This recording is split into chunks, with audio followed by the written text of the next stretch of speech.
Assalamualaikum warahmatullahi wabarakatuh. Salam sejahtera untuk kita semua. Om Swastiastu. Baik, perkenalkan nama saya Ibu Lili. Saya mengampu mata kuliah ilmu ukur tanah yaitu 1 dan 2 di Politeknik Negeri Sriwijaya, Palembang. Di sini saya akan berbagi kepada Anda erat kaitannya ilmu ukur tanah atau plan surveying dengan geodesi dan dengan teknik sipil. Di sini ada personal detail saya. Edukasi background saya itu S1 dari geodesi, teknik geodesi UGM, dan S2-nya teknik geodesi geomatika UGM juga. Ini adalah job experience saya. Kemudian di sini ada moto saya, yaitu ilmu dari Tuhan tidak akan pernah habis untuk ditulis. Untuk inilah ada alasan saya bangun pagi dengan sumringah untuk melakukan sesuatu tanpa dipaksa. Ini penilaian saya, bisa dilihat dalam slide ini. Peraturannya juga sudah saya tuliskan di sini, Anda bisa baca. Saya langsung masuk ke topiknya, yaitu geodesi dan ilmu ukur tanah. Ilmu ukur tanah adalah bagian dari ilmu geodesi yang mempelajari cara pengukuran di bumi. Nah, intinya adalah membuat peta atau pekerjaannya adalah pemetaan, ya, berasal dari kata dasar peta. Nah, dalam hal ini, ilmu ukur tanah lingkupnya adalah sempit sehingga unsur kelengkungan bumi dapat diabaikan. Ini dapat dicakup dengan wilayah 37 km kali 37 km. Ini bumi masih dianggap bentuk datar.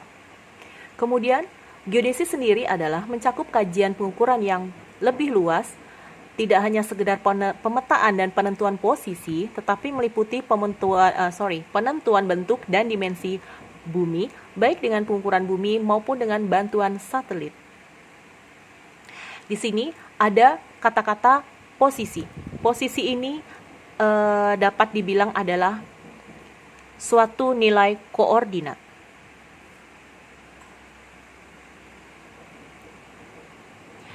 Di sini geodetic surveying meliputi penentuan bentuk dan ukuran bumi serta medan gravitasi dan pembuatan jaring kontrol pemetaan. Di sini pembuatan jaring kontrol pemetaan bisa dibilang dengan yang namanya poligon ataupun jenis pengukuran yang lain, misalkan kayak poligon terbuka, poligon tertutup. Ini disebut dengan pembuatan jaring kontrol pemetaan. Dikembangkan ilmu astronomi dan penentuan posisi dengan satelit. Nah, ini adalah salah satu penentuan posisi. Anda bisa lihat di slide saya ini. Slide gambar yang pertama adalah bahwa bumi ini dikelilingi oleh banyak satelit. Salah satunya adalah satelit penentuan posisi yang kita sebut dengan GPS. GPS adalah kepanjangan dari Global Positioning System. Nah, di mana satelit ini beroperasi selama 24 jam non-stop, berjumlah 24 satelit untuk mengelilingi bumi, memantau posisi bumi, yang kelak nantinya akan digunakan salah satunya untuk jalur penerbangan, airplane. Pesawat terbang ini dapat beroperasi misalkan dalam maskapai penerbangan yang ada di Indonesia itu banyak sekali jalur terbangnya, sehingga memungkinkan satu pesawat memiliki jalur terbang sendiri. Itu dikelola atau menggunakan koordinat dari GPS. Nah, posisi seberapa penting? Ini penting sekali posisi kita di muka bumi ini. Nah, Anda bisa lihat di sini, di manakah posisi kapal ini? Tentu Anda bingung menentukan atau membicarakan posisi kapal ini seandainya Anda berada di dalam kapal. Anda bisa menggunakan GPS, Anda ukur XYZ-nya, Anda ukur koordinat 3 dimensinya, kemudian bisa Anda kirimkan ke orang tua Anda yang ada di Indonesia ataupun di mana berada. Anda lihat nanti Dari koordinat ini Anda bisa masukkan ke Google Map, berada di mana, belahan bumi mana Anda berada, seperti itu. Ini juga penting posisi. Untuk gambar yang sebelah kiri monitor saya, ini ada konstruksi jalan ya, jalan. Di sini bisa jadi ada kesalahan dalam penentuan tiangnya. Nah, dalam penentuan tiang ini sebagai dasar memiliki kekeliruan. Kekeliruan antara lain adalah kesalahan koordinat. Tentu tidak bisa digeser tiang ini karena sudah menopang bagian dari jalan. Ya. Nah, untuk gambar yang sebelah kanan kita, yaitu sebelah kanan monitor ini, Anda bisa lihat jika salah dalam penentuan posisi, jalan ini tidak akan terbentuk dengan baik, seperti itu. Ya. Berarti pentingnya posisi. Nah, di sini adalah bentuk muka bumi yang saya gambarkan dengan pusat massa bumi di O, ya. Kemudian ada lintang bujurnya, di mana receiver P dan Q adalah penerima sinyal satelit GPS. Istilahnya ada receiver GPS. Satelitnya di sini ada 4, yaitu satelit GPS di sini ada 4, berputar mengelilingi bumi, sehingga akan terbaca koordinat P berapa, koordinat Q itu berapa. Perhitungannya dimulai dari meridian Greenwich. Meridian Greenwich ada di kota London. Ini adalah stasiun GNSS course GMU 1, di mana stasiun ini adalah berupa titik yang terus-menerus akan diketahui nilai koordinatnya, akan digunakan sebagai acuan pengukuran untuk pemetaan ataupun untuk pengukuran lainnya. Ini disebut dengan antena stasiun GNSS course. Berhubung ada di Yogyakarta University, jadi namanya adalah stasiun GMU 1. Ini datanya diambil dari website layanan course, bisa di-download, kemudian nanti diolah, bisa menggunakan namanya software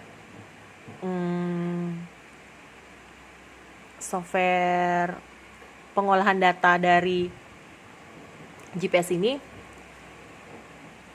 yaitu dengan menggunakan GlobeK, itu juga bisa. Nah, baik, selanjutkan. Selain dengan GlobeK, pasangan dari GlobeK ini adalah menggunakan Gamit. Jadi intinya pengolahan data ini dengan data software ilmiah, salah satunya bisa dilakukan dengan software Gamit and GlobeK. Oke. Di sini ada namanya fotogrametri. Fotogrametri adalah pembuatan peta, ya, pembuatan peta dengan wahana pesawat terbang, baik itu berawak maupun tidak berawak. Contohnya dengan menggunakan gantule pesawat tanpa awak. Jadi pengukuran dan pemetaan dari foto udara, teknik ini adalah penginderaan jauh tanpa menyentuh objeknya. Hanya saja fotogrametri ini dilakukan pada siang hari karena untuk memfoto objek-objek yang ada di permukaan bumi. Sebaiknya fotogrametri ini dilakukan sekitar jam 7 pagi hingga jam 9, karena kalau sudah agak siang ini banyak bermunculan awan sehingga akan menutupi foto yang akan difoto dengan menggunakan kamera yang dipasang di platform pesawat, sehingga foto tersebut setidaknya 10% itu ketutup awan, itu masih bisa digunakan. Kemudian hasilnya berupa foto udara. Format kecil, format besar, kemudian diolah dengan menggunakan software fotogrametri, kemudian jadi yang namanya peta. Ini adalah penginderaan jauh atau remote sensing. Ketika kita akan memetakan daerah yang penuh dengan bencana, kita tidak perlu datang ke daerah tersebut bisa menggunakan penginderaan jauh atau remote sensing itu sendiri. Kemudian selanjutnya adalah kartografi. Kartografi adalah seni dan ilmu teknologi pembuatan peta serta ikhtisar sajian permukaan bumi fisik. Salah satunya adalah subjeknya berupa proyeksi peta, desain, juga reproduksi peta. Bisa Anda lihat di sini, ya. Gambar pertama ini adalah peta 2 dimensi. Peta 2 dimensi. Yang kedua adalah peta 2 dimensi, hanya saja ini sudah format digital. Sudah berwarna, sudah bisa di up to date atau editing. Peta yang ketiga ini adalah peta sudah 3 dimensi. Bisa di up to date. Ini kelihatan sekali bahwa tinggi rendahnya elevasi atau permukaan tanah itu bisa dilihat dari peta ini. Baik, selanjutnya perkembangan peta ini menuntut lingkungan juga berubah, karena dulunya peta itu disimpan berupa lipatan-lipatan kertas atau gulungan yang sewaktu-waktu dapat rusak karena kelembapan, karena hewan, karena ruangan yang terlalu lembab dan sebagainya. Kemudian untuk yang sekarang itu peta dapat disimpan dalam suatu software atau laptop atau komputer yang memungkinkan penggunanya lebih mudah untuk up to date petanya.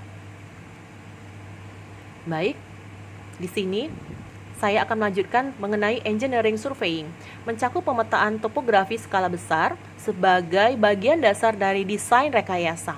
Di sini saya memberikan contoh pekerjaan teknik sipil. Saya menyebutnya desain rekayasa, seperti halnya jalan, jembatan, bangun gedung, dan sebagainya. Nah, untuk pekerjaan desain rekayasa ini, teknik sipil ini memerlukan skala yang besar. Skala yang besar bukan berarti angkanya besar, tidak. Skala besar artinya gambarnya dapat kita lihat itu secara detail. Misal, contoh peta jalan, berarti di situ hanya jalan saja. Skalanya bisa jadi 1:50, 1:250, seperti itu. Itu adalah skala besar. Nah, ini juga bangun gedung juga seperti itu. Ada bangunan gedung tersendiri dengan skala-skala ketinggian atau skala dari luas bangunan itu sendiri, menggunakan skala besar. Peta di sini kita sudah belajar tadi. Sebagian besar yang saya jelaskan menuntut kita untuk merangkum ikhtisar dari peta. Peta adalah suatu bentuk permukaan bumi, yang digambarkan dalam bidang datar dengan skala dan proyeksi tertentu. Ya. Kemudian di sini Anda bisa baca proyeksi petanya. Di sini ada model bumi sebagai referensi. Yang pertama adalah bumi, yang kedua adalah geoid, yang ketiga adalah model bumi fisik atau elipsoid. Model bumi fisik yaitu geoid. Elipsoid adalah contoh dari permukaan bumi yang dibentuk nantinya rumus matematis agar lebih mudah untuk didatarkan seperti itu. Karena datar adalah bidang 2 dimensi untuk menjadikan bentuk menjadi peta. Di sini Anda bisa lihat permasalahannya. Dari bumi lengkung menjadi datar itu ada namanya perubahan atau distorsi. Distorsi yang tersebut adalah jarak, sudut, dan luas. Ini adalah buminya, bumi kita ya. Jika air laut dikeringkan seperti ini, ada namanya peta topografi, peta rute pelayaran, peta laut, peta persebaran ranjau, peta pendukung peperangan, dan lain sebagainya. Baik, ini adalah contoh peta. Di sini adalah peta active volcanoes, di mana yang merah itu adalah active volcanoes-nya, di mana Indonesia berada di dekat dengan Ring of Fire. Jadi Indonesia itu subur dengan gunung, banyaknya gunung-gunung berapi. Karena gunung berapi ini tingkat meletusnya itu karakteristik yang berbeda. Di sini adalah contoh petanya. Lebih lanjut, saya bercerita atau menjelaskan mengenai ilmu ukur tanah. Ilmu ukur tanah itu erat kaitannya dengan sudut dan jarak. Sudut dan jarak di sini, pembagian sudut yaitu namanya sudut horizontal dan sudut vertikal. Di sini ada azimut. Azimut adalah besaran sudut horizontal yang diukur atau dimulai dari arah utara searah dengan jarum jam. Jadi, setiap pengukuran pemetaan untuk kerangka kontrol horizontal dan kerangka kontrol vertikal hanya satu kali melakukan setting arah utara atau azimut. Hanya satu kali, tidak pernah dua kali. Satuan sudut di sini ada dua, yaitu sentisimal yang menjelaskan satu lingkaran adalah 400 grade, di mana satu grade adalah 100 centigrade, 1 centigrade adalah 100 centigrade. Yang kedua adalah heksagesimal, di mana satu lingkaran yaitu 360 derajat. Ya, jadi satu grade itu berapa derajat? Anda bisa lihat hitungan saya di sini, 400 grade sama dengan 360 derajat. Jadi satu grade-nya bisa Anda bagi 360 derajat dibagi 400 grade. Hasilnya satu grade adalah 9/10 grade. Gimana kalau dibalik? Berarti 1 derajat berapa grade? 1 derajat berarti 10/9 grade, seperti itu. Di sini ada soal, Anda bisa jawab 20 grade berapa derajat, 180 grade berapa derajat. Di sini ada 5 soal yang saya berikan. Silakan Anda hitung. Di sini sudah ada pembagian 1 grade-nya berapa derajat.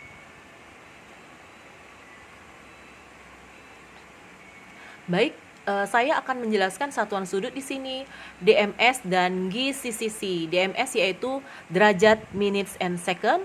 Contoh yang pertama yaitu tuliskan nilai dari 30,3625 derajat dalam bentuk DMS. Nah, Anda bisa lihat jawaban di sini adalah 30,3625 sama dengan Anda simpan 30 derajatnya. Sisanya berarti Anda kurangkan menjadi 0,3625 dikali 60 menit, karena 1 derajat adalah 60 menit. Anda kalikan berapa dapatnya? 21,75 menit. Nah, Anda simpan 21-nya menjadi menit. Sisa dari Anda kurangkan 21 itu adalah 0,75 dikali 60 detik, sehingga diperoleh 45 detik. Saya harap ini hitungan yang sangat sederhana. Baik, contoh yang kedua adalah tuliskan nilai dari derajat menit detiknya, yaitu 1, 2, 3 derajat, 12 menit, 25 detik dalam bentuk desimal. Di sini Anda bisa bagi bahwa 1, 2, 3 derajat ini ditambah dengan 12 menitnya bisa Anda sederhanakan dibagi dengan menit kita, yaitu